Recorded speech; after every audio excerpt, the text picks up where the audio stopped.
할렐루야. 그 옆에 분 한번 이렇게 인사합시다. 당신은 너무 멋있습니다.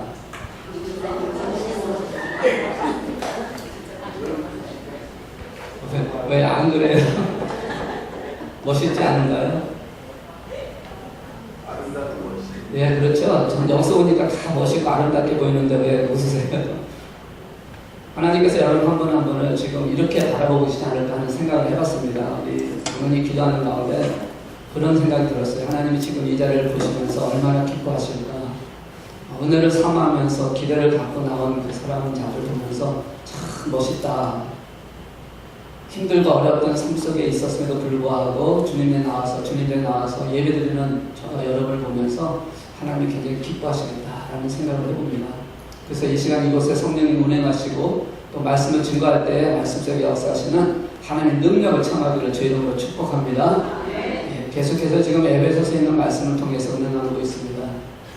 오늘도 역시 3장 후반부에 있는 말씀을 통해서 은혜 나누려고 하는데 지난주에 우리 3장 1절에서 13절에 있는 말씀을 통해서 교회를 통하여서 하나님의 역사가 일어나고 있다는 사실을 나눴습니다. 특별히 6절에 있는 말씀이 굉장히 중요한 말씀이라고 증거를 했는데 이는 이방인들이 복음으로 말미암아 그리스도 예수 안에서 함께 상속자가 되고 함께 지체가 되고 함께 약속에 참여하는 자가 됩니다. 그래서 교회 안에 있는 성도들 또 우리가 그리스도 안에 있는 성도들이 어떠한 자인지 원래는 이방인이었고 원래는 약속에 참여하지 못한 자였고 원래는 사망해서 죽을 수밖에 없는 존재였고 그래서 하나님과 멀어져 있던 자 하나님의 그 안에 있지 않았던 자임에도 불구하고 저와 여러분을 불러주셔서 선택하여 계획하셔서 선택하여 불러주셔서 하나님의 자녀로 삼아주시는 그 놀라운 은혜를 통해서 하나님께서 우리를 통하여 복음이 전파되기를 원하고 계신다. 이제 한마디로 말하면 그런 말씀이죠. 복음을 전하는 그 도구로 저와 여러분을 쓰기를 원하고 계신다. 그래서 우리를 불러주셨다라고 말씀을 하고 있는 것입니다. 그러다가 이제 사도 바울이 그 가운데서 옥중에 갇혀 있으면서 로마 감옥에 갇혀 있으면서 에베소 교회를 향해서 편지를 쓰면서 변화되는 모습, 바뀌어지는 모습을 말씀하고 있는 게 10절에 있는 말씀이라고 했습니다. 그래서 이제는 복음이 전파되는 게 개인적인 복음이 전파가 아니라 이제는 교회를 통해서 복음이 전파되어질 것이다. 그래서 이제는 교회라고 하는 새로운 것을 통하여 하나님의 역사를 만들어 가실 것이다 라고 말씀을 나눴습니다. 그 시점 안에서 가장 중요한 것이 무엇일까? 하나님께서는 사도 바울을 통해서 이제 마지막 선지자 같은 사도 바울을 통해서 땅끝까지 복음을 전하게 한 가장 그 핵심적인 부분이 로마의 복음을 전하게 하시고 이제는 로마에서부터 시작되는 교회를 통해서 물론 아시아 지역에 세워진 교회, 초대교회로 세워진 교회, 예루살렘의 교회에서 세워진 교회, 안디옥에 세워진 교회 여러 개들이 있지만 궁극적으로는 로마에 있는 교회를 통해서 이제는 전 세계 땅끝까지 복음을 전파되게 하시고자 하시는 하나님의 계획을 사도 바울은 바라보면서 10절에 있는 말씀을 통해서 이제는 바꿔지는 방향을 얘기하고 있다는 것이죠. 이는 이제 교회로 말미암아 하늘에 있는 통치자들과 권세들에게 하나님의 각종 지혜를 알게 하려 하심이니 라고 하면서 이제는 사람들에게 복음을 전하는 그 핵심적인 요소가 교회로부터 시작이 되어질 것이다 라는 말씀을 나눴습니다. 그 가운데 저와 여러분이 함께 섬기고 있는 이 많은 교회가 바로 복음을 전하는 교회로 선택되었고 부름을 받았고 이곳에 세워지게 하신 하나님의 뜻이 있다는 것을 아시기를 주의 이름으로 축원합니다. 왜냐하면 교회를 통해서 땅끝까지 복음을 전하고자 하시는 하나님의 계획을 갖고 있기 때문에 그래서 통치자와 권세자, 하늘에 있는 통치자들, 다시 말하면 영적인 존재인 천사에게까지도 이제는 복음을 전하는 역사를 교회를 통해서 이루게 하시겠다. 그래서 지금 이 자리에 천사들이 함께 와서 예배를 드리고 있다는 것을 여러분 믿으셔야 한다는 겁니다. 여러분 뒤에 지금 천사가, 여러분을 돕기 위해서 있는 천사가 있는데 그 천사가 지금 여러분과 함께 이 자리에 앉아서 하나님의 말씀을 사모하고 복음을 사모하고 그래서 복음이신 예수 그리스도를 만나는 사건을 통해서 땅끝까지 복음을 증거하는 일에 저와 여러분을 사용할 때에 저희들을 돕는 역할로 지금 옆에 있다라는 것입니다. 그러면서 사도 바울이 뭐라고 말씀하냐면 오늘 읽으신 14절에 있는 말씀을 통해서 이러므로 라고 하는 말씀을 시작합니다.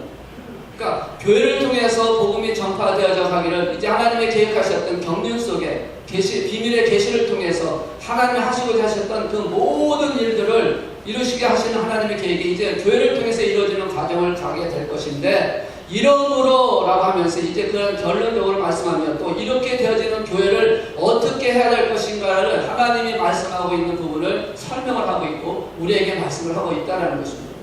자, 14절 한번 보시면 이렇게 시작하죠. 이러므로 내가 하늘과 땅에 있는 각 족속에게 이름을 주신 아버지 앞에 무릎을 꿇고 비노니. 그래서 지금 14절과 15절에 있는 말씀을 통해서 교회를 통해서 하나님의 비밀을 경륜적인 하나님의 약속하시고 계획하신 것을 전파하시고자 하시는 그 일을 이루기 위해서 교회를 사용하실 텐데 그 교회를 위해서 지금 사도 바울은 뭘 하고 있냐면 무릎을 꿇고 하나님께 기도한다라는 말씀을 하고 있다는 것입니다. 오늘 우리에게 주어진 말씀이기도 하다는 것입니다. 교회가 하나님의 뜻을 이루기 위해서 복음을 전파하기 위해서 사용되기를 원한다면 이제는 우리가 교회를 위한 기도가 있어야 한다라는 말씀입니다.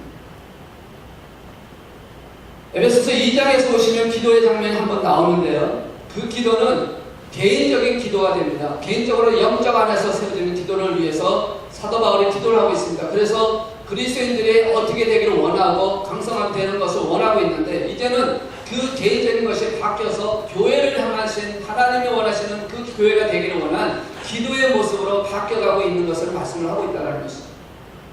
그래서 오늘 읽으신 이 14절에서 21절에 있는 이 말씀을 통해서 오늘 우리는 기도를 통한 교회를 위한 기도를 우리가 함께 나누기를 원하는 것입니다. 어떤 기도를 해야 되는지, 그리고 왜 그 기도를 해야 되는지, 누구에게 기도를 해야 되는지, 이 부분을 세 부분으로 지금 14절에서 21절에 있는 말씀을 통해서 나누어서 우리에게 말씀을 하고 있습니다.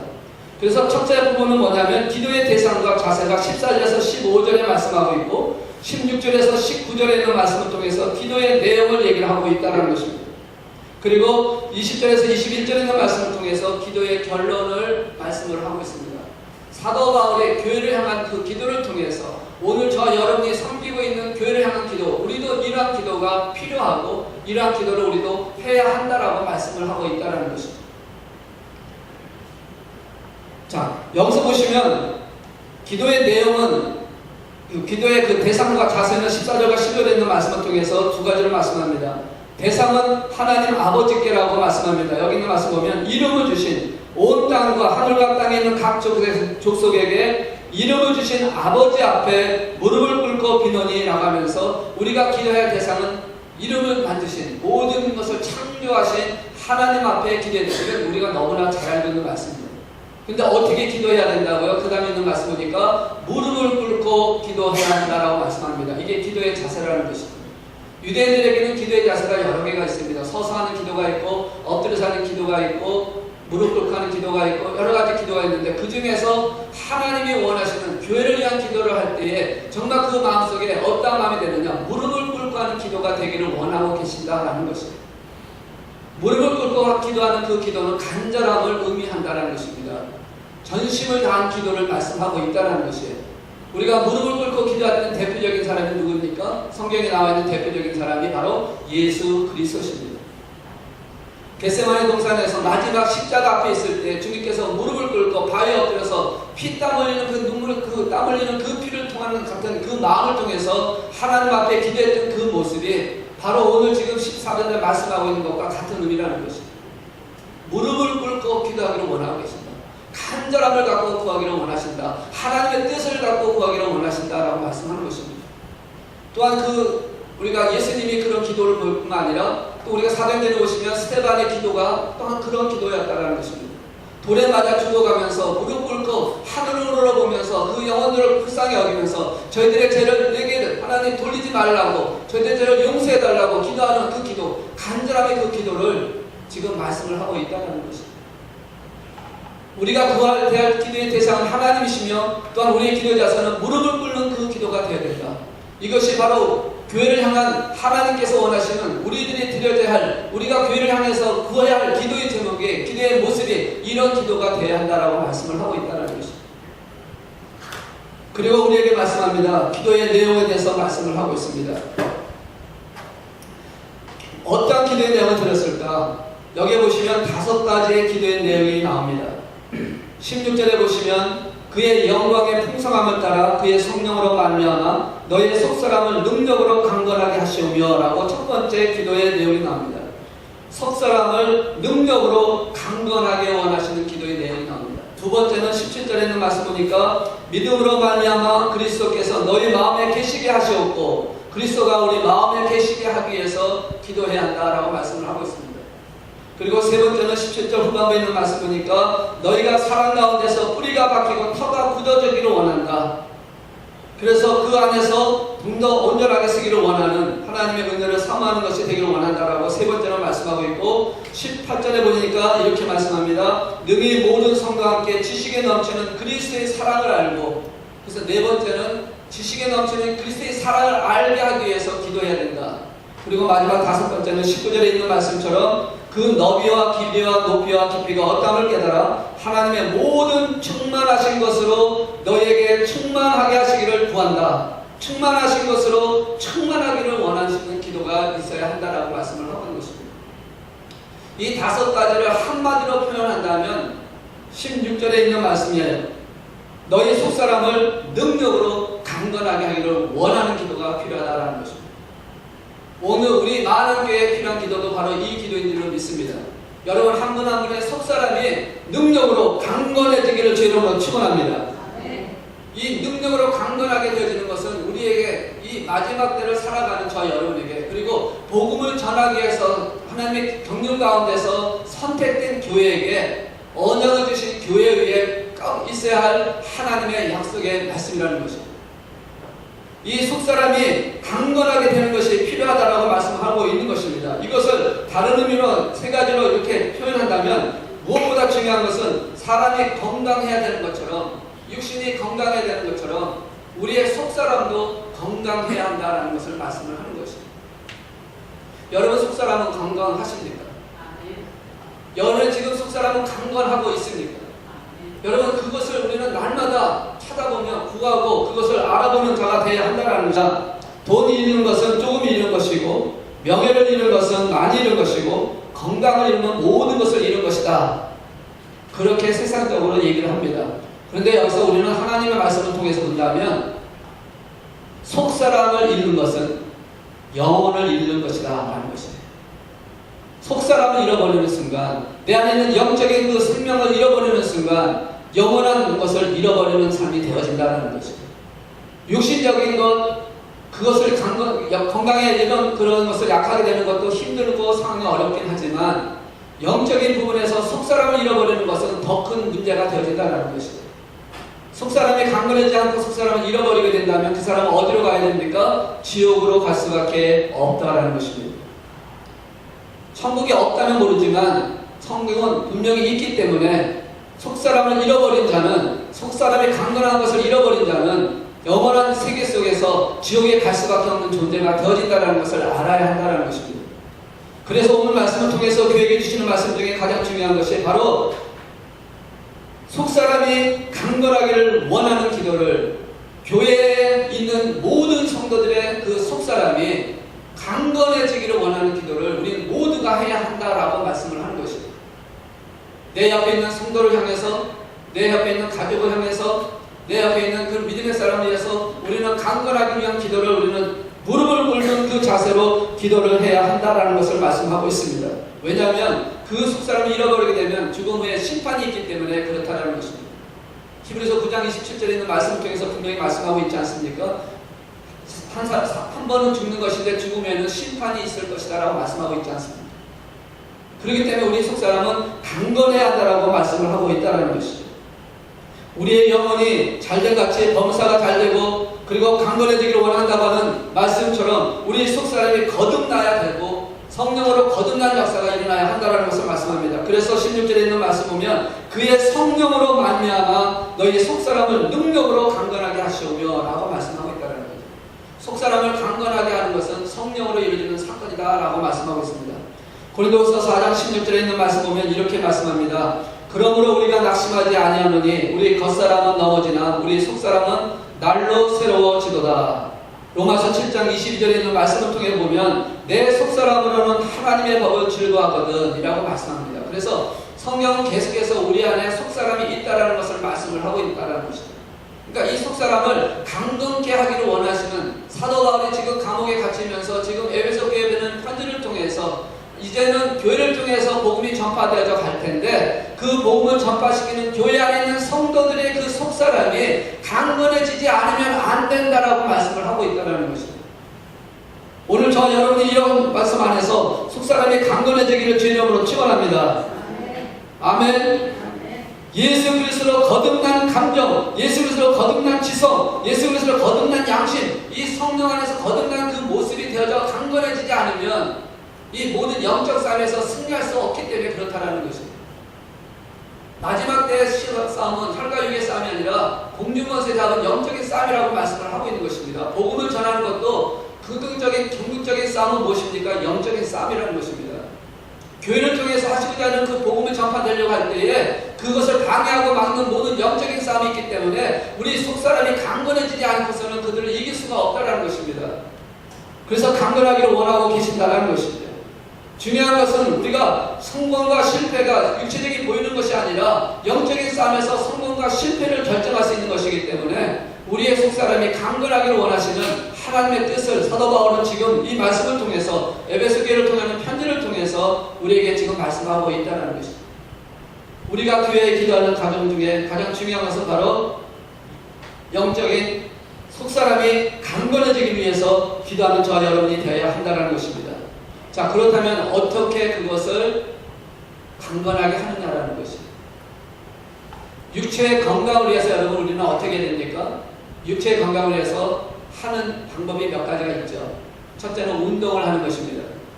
그리고 아픈 곳이 있으면 제거를 하기 위해서 수술을 하거나 약을 먹어야 되는 것입니다. 그리고 예방주사를 맞아서 미리 면역성을 키우는 것입니다. 뭐 여러 가지 그런 방법이 있겠죠. 그렇다면 속사람을 강건케 하기 위해서는 그럼 어떻게 되느냐? 단순합니다. 복잡하지 않습니다. 오직 한 가지입니다. 그것은 바로 뭐라고 말씀하냐면 하나님의 영광의 풍성함을 따라오는 바로 성령의 능력으로 강건해지기 때문에 성령의 충만을 구하는 것 외에는 없다라는 것입니다.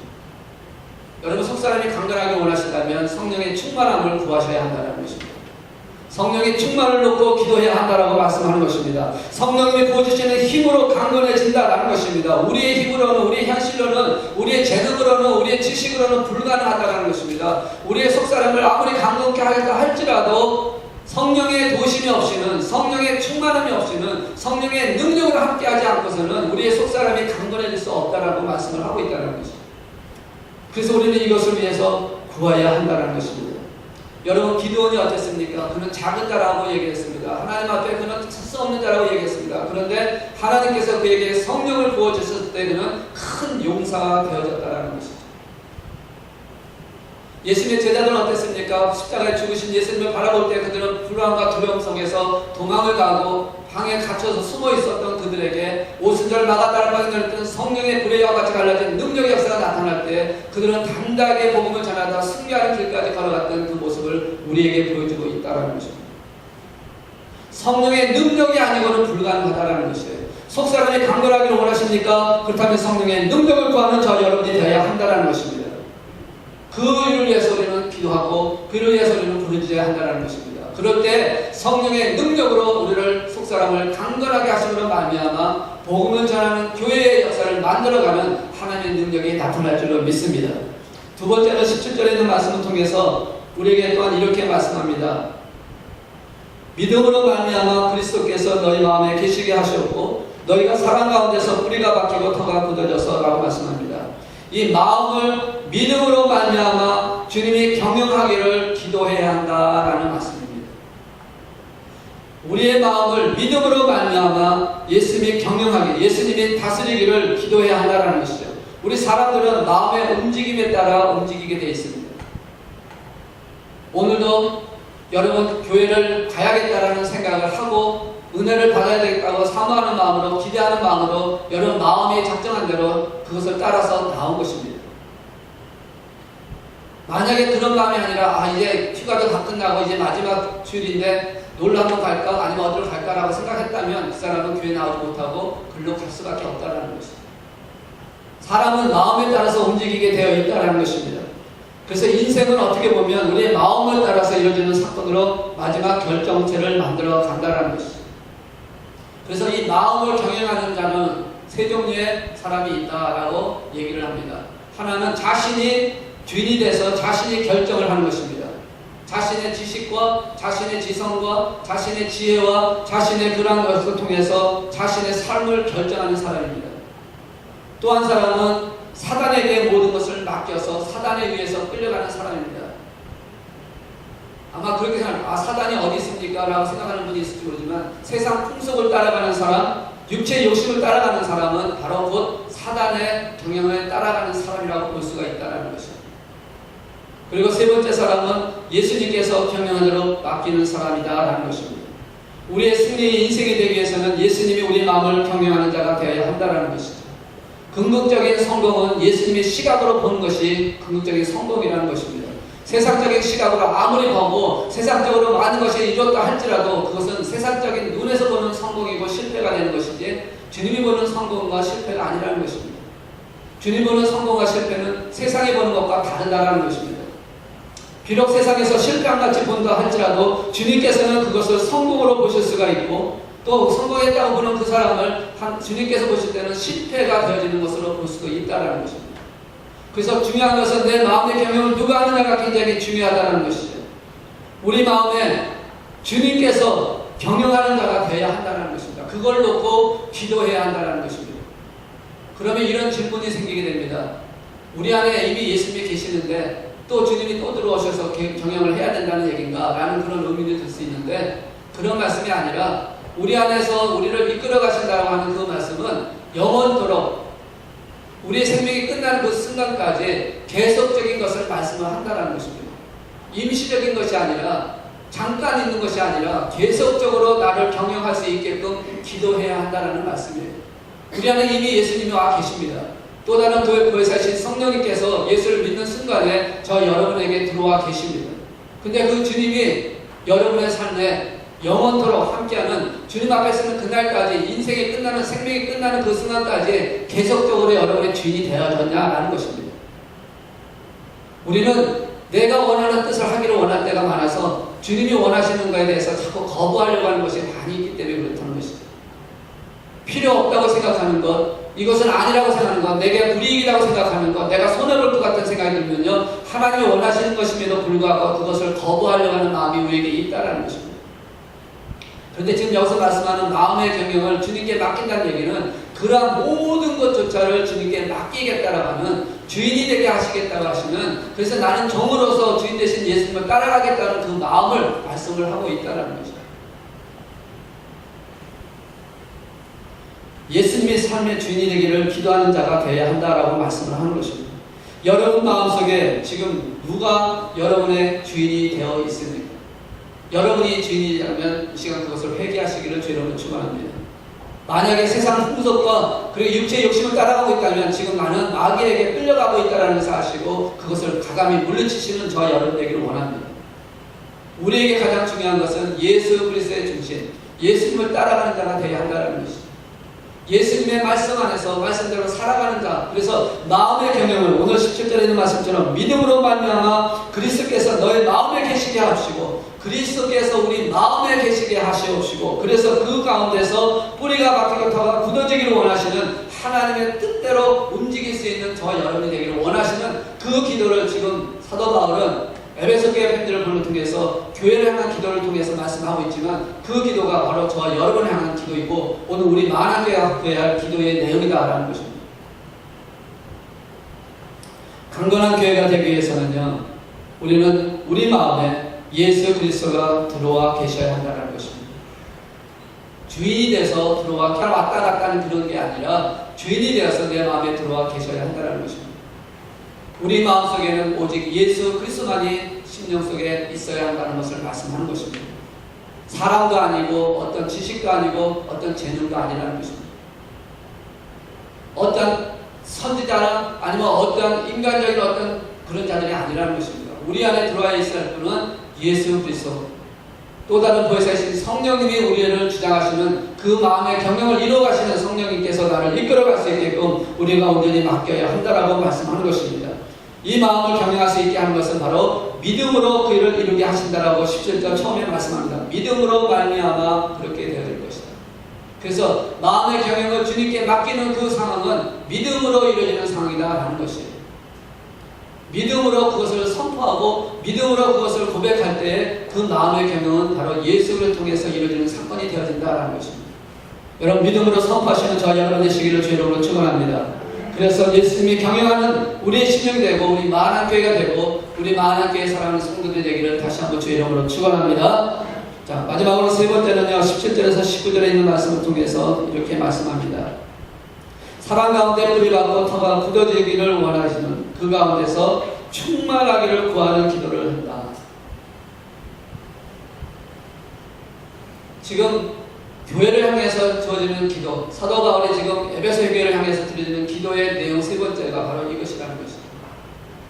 사랑 가운데서 뿌리가 밝히고 터가 굳어져서 충만하신 가운데 충만함을 이루기를 원하시는 것이다 라는 말씀입니다. 여기서 중요한 포인트가 뭐냐면 바로 사랑입니다. 사랑으로 이 모든 것이 이루어지는 교회가 되기를 기도해야 한다라는 것입니다. 예수님의 사랑, 그리스도의 사랑, 이 사랑이 우리 교회의 뿌리가 되어지고 이 뿌리가 되어서 터가 되고 이 터가 되어서 성령의 충만함을 통해서 그 충만하심을 통하여 모든 소의 성도들에게 충만한 열매가 맺어지기를 원하는 기도를 지금 구하고 있다는 것이죠. 다른 것은 필요가 없다고 말씀하는 것입니다. 사랑이 이 모든 것의 기초가 되어야 한다라고 말씀하고 있다는 것입니다.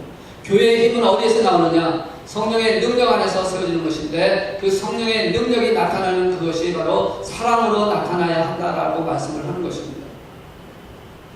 유명한 철학자 베이컨은 이렇게 말했습니다. 아는 것이 힘이다라고 얘기를 했습니다. 그러나 그 아는 것이 힘이 아니라 사랑이 힘이라는 것입니다. 사랑이 그 모든 것을 능력으로 나타낼 수 있다는 것입니다. 그리스도인에게는 사랑이 그 모든 것의 근원이 되어야 한다고 말씀하는 것입니다. 고린도서 8장 1절에 있는 말씀 보시면 이렇게 말씀합니다. 우상의 제물에 대해는 우리가 다 지식이 있는 줄을 아나 지식은 교만하게 하며 사랑은 덕을 세우나니 라고 말씀합니다. 지식은 교만하게 하지만 사랑은 덕을 세운다라고 말씀합니다. 그 어느 것보다도 그 어떤 것보다도 교회 안에 있어야 할 가장 중요한 포인트, 복음을 전하기 위한 교회로 바뀌어지는 상황을 만들어가기 위해서 가장 중요한 포인트가 바로 그리스도의 사랑이 터가 되어서 박혀서 그 뿌리가 되어서 터가 되어지는 아름다운 모습으로 만들어지는 교회가 되어야 한다라고 말씀을 하는 것입니다. 교회의 근본적인 것이 바로 사랑이 되어야 한다고 말씀을 하고 있다는 것이죠. 그래서 교회가 사랑 대신에 지식을 만약에 앞서게 될 때는 분열이 일어날 수밖에 없다는 것을 고린도 교회를 통해서 말씀을 하고 있습니다. 은사도 있었고 여러 가지 재능도 있었고 달란트도 있었음에도 불구하고 서로가 갖고 있는 그 은사 때문에 서로 분열이 일어나고 다툼이 일어났던 고린도 교회를 통해서 마지막으로 사도 바울을 통해서 뭐라고 말씀합니까? 모든 것의 근원은 사랑이다라고 말씀하고 있지 않습니까? 고린도서 13장에 있는 말씀처럼 사랑이 모든 것의 근원이다. 가장 큰 은사를 사모하라. 그것이 바로 사랑이라고 말씀하고 있다는 것이죠. 지식도 필요하고 재능도 필요하고 그 다음에 달란트도 필요하고 은사도 필요합니다. 그런데 그것이 사랑 안에서 이루어지지 않는다면 그것은 심각한 문제가 되어질 수 있다라고 말씀을 하고 있는 것입니다. 그래서 사도 바울은 지금 오늘 여기 10절에서 19절에 있는 말씀을 통해서 바로 너희가 사랑 가운데서 그리스도의 사랑 가운데서 그리스도의 사랑으로 뭉쳐질 수 있는 교회가 되어지기를 기도한다라고 말씀을 하고 있다는 것이죠.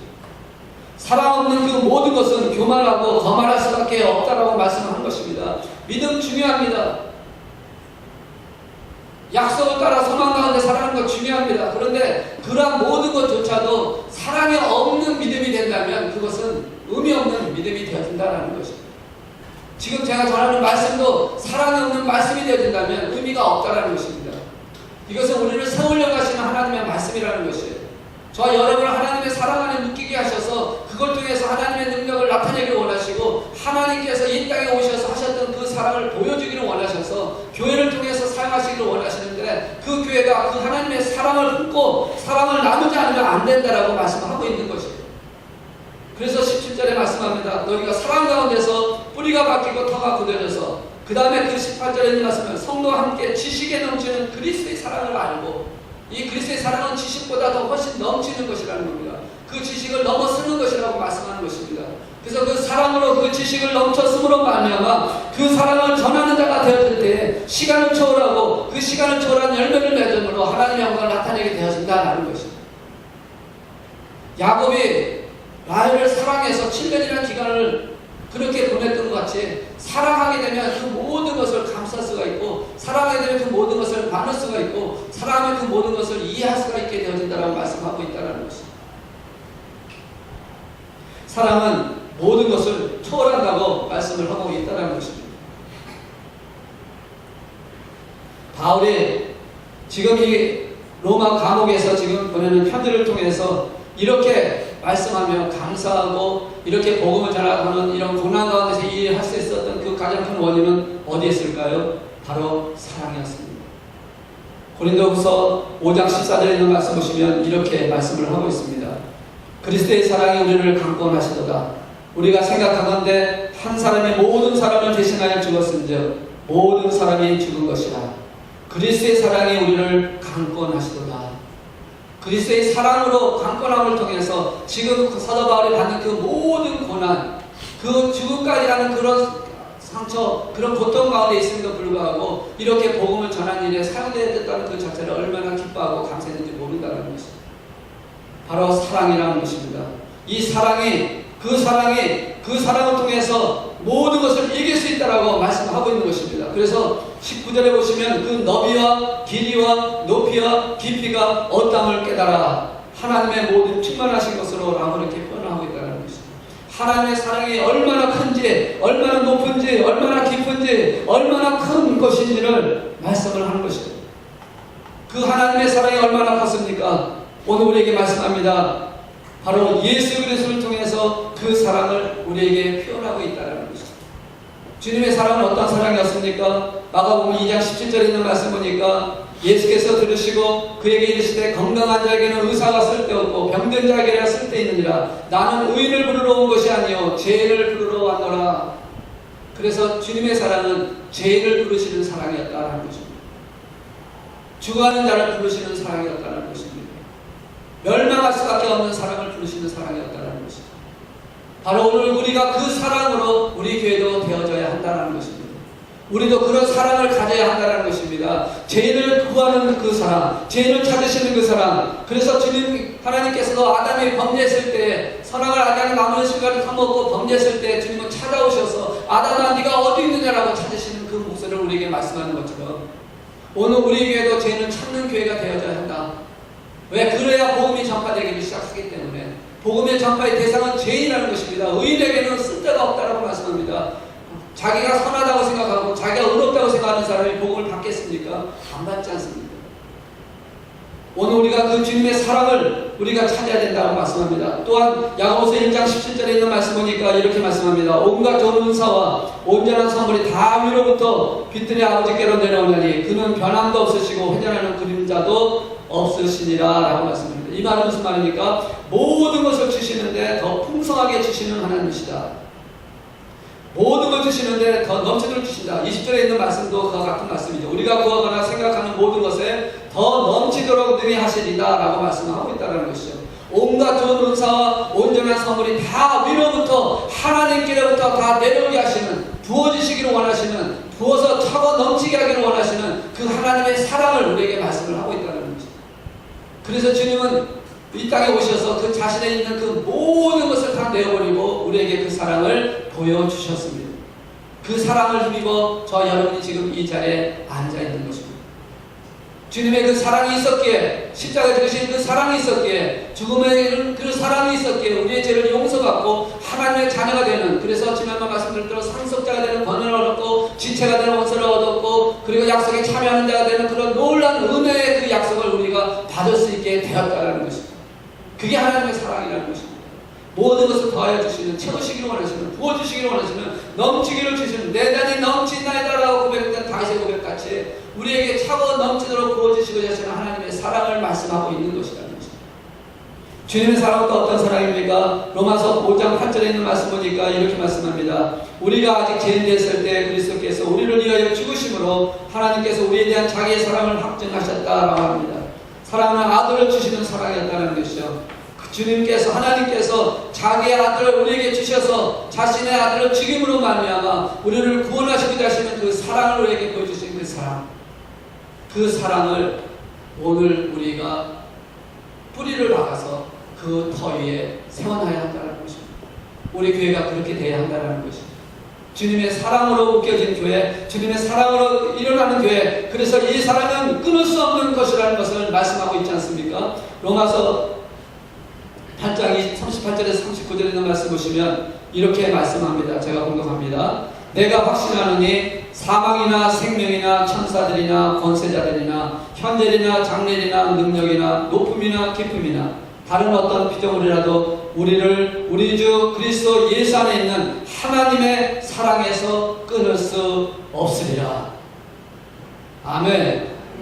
하나님의 사랑에서 끊을 수 없다는 겁니다. 왜 끊을 수 없습니까? 뿌리에 박혀서, 터에 박혀서 하나님의 사랑으로 세워졌기 때문에 끊을 수 없다라고 말씀을 하고 있다는 것입니다.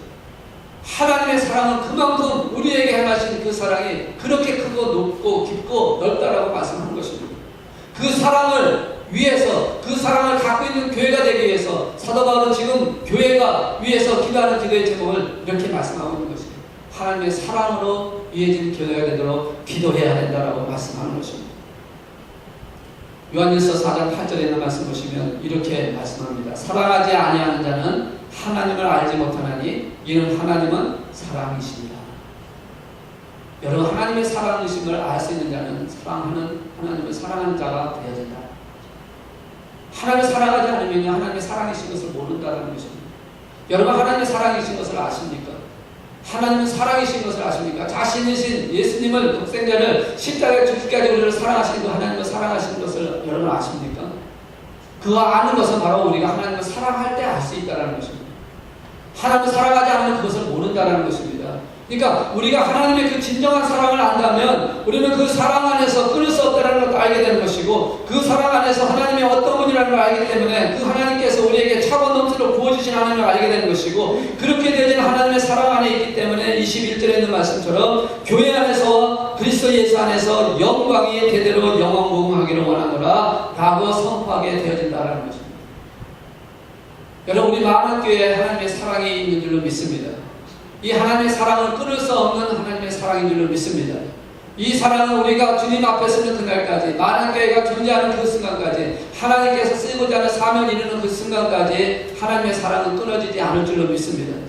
그러므로 우리는 결코 어떠한 상황이 우리 앞에 온다 할지라도, 어떤 일이 우리 앞에 온다 할지라도 두려워하거나 걱정하거나 좌절하거나 낙심할 필요가 없다는 것입니다. 왜? 주님이 붙들고 있기 때문에.